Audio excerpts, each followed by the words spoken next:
So we give No Man's Sky its props, but that's where it stops. Starfield is getting a lot of hate for multiple different reasons, and I want to address some of them. And I'm not really talking about those with genuine concerns, more those who are just either bashing or hating on the game for whatever reason. So let's get to some of those points. Procedural generation and 1000 planets.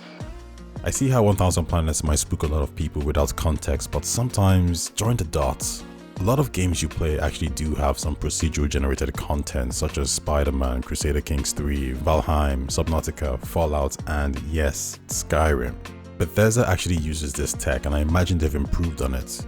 The way you should really think about procedural generation content is not making the game, but it's working with the creators and the artists to speed up the process. And if it's a smart system, it adapts to what you are crafting. It's a formula that just creates an assist, and slight variations within its systems or from the artists will create different things. And when you put that on a massive scale, you get varied different planets with different biomes and monsters. Slight variations could have Earths looking like this or this. But your critique isn't how it works, it's what will you be doing on these planets and moons. And it's maybe nothing, maybe extremely boring stuff. Because this was just the algorithm doing its own thing without the artist actually getting involved in any way, shape or form. Fair enough. So how about you just go to the planets that have been touched? Todd confirmed there will be handcrafted planets, so I don't really see what the problem is. It's a Bethesda game. You can literally do anything you want. You can ignore the main story and focus on the side quests. You can spend hundreds of hours just building up your base, building up your ships, exploring all the cities, discovering settlements, flying around. It's a Bethesda game. You don't have to do anything you don't want to do. The guys kept reinforcing this point. It's your story and universe. If your story involves only checking out all the handcrafted planets and 20 others that haven't been touched, that's fine. If your story is exploring 1000 planets, that's cool. The key thing here is nothing is mandatory. Options shouldn't be bad. Just do what you want to do. The next point is combat. The combat, as many of you have said, is somewhat generic, and I think that's actually fine. It's not meant to be revolutionary, and I think over time where Bethesda blew me out of the water from a combat perspective. It's fine or serviceable, whichever one you prefer. But I also don't believe we've actually seen it all in action. One thing that wasn't confirmed in the game is the ability to use stealth takedowns. We know you can sneak around to avoid detection, so it wouldn't really be a reach. And from an RPG perspective, there's a lot you can do with those kind of abilities, so it would be a strange omission. But I also think the big thing here that many people are skipping over is the use of jetpacks in this game. Any Mass Effect fan will tell you Andromeda had some of the best mobility in the series. It opened up many different possibilities in how to tackle a group or a single opponent.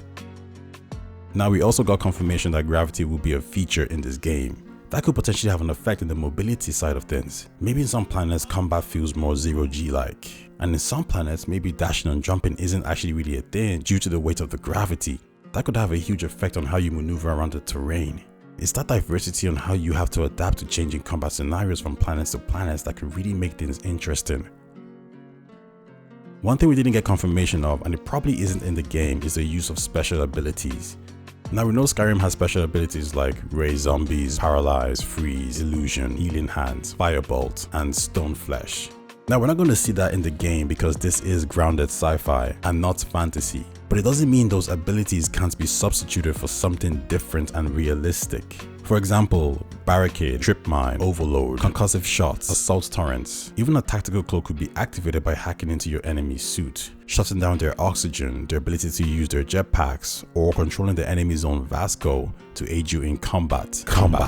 There's a lot you can do there because a lot of this exists now in 2022.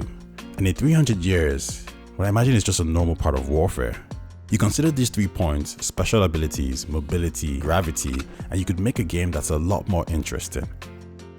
But to be honest, this game shouldn't be judged on this. It should be judged on the gameplay.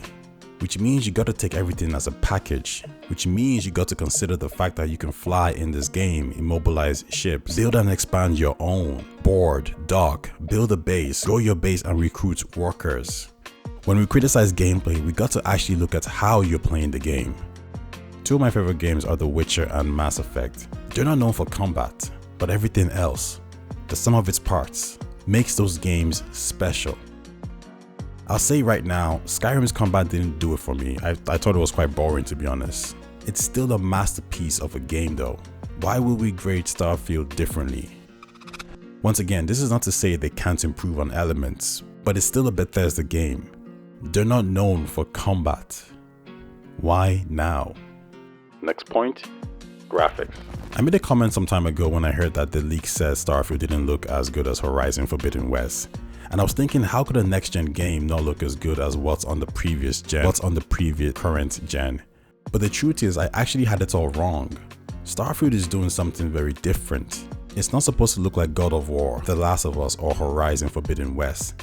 It's supposed to do what Bethesda games and fans want, which is create amazing worlds for you to explore and interact with.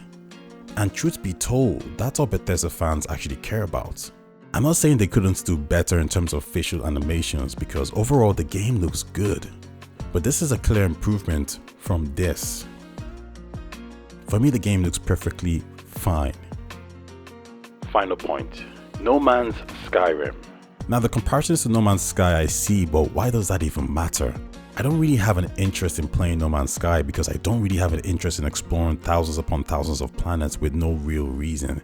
I'm more story driven, so when Bethesda or BioWare or CD Projekt Red steps into this field and they're going to give what No Man's Sky has except with a compelling story and side missions, why not? Why is that a bad thing? My dream was not to be the kid and explore the galaxy by myself, it was to have a team and have interesting stories. Keep in mind, if you're going to make a game like this, it was always going to be similar. Mass Effect Andromeda had No Man's Sky style exploration with procedural generated planets, but eventually that was canned. Mining is also not a new concept. I mean, it's an RPG. Resources were always going to be used to upgrade ships, base, armor, and weapons. This is really a non-story. So we give No Man's Sky its props, but that's where it stops.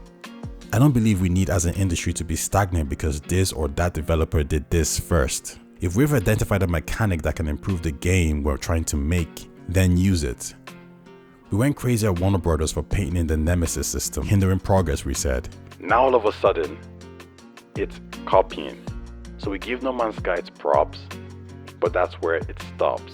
But that's where it stops.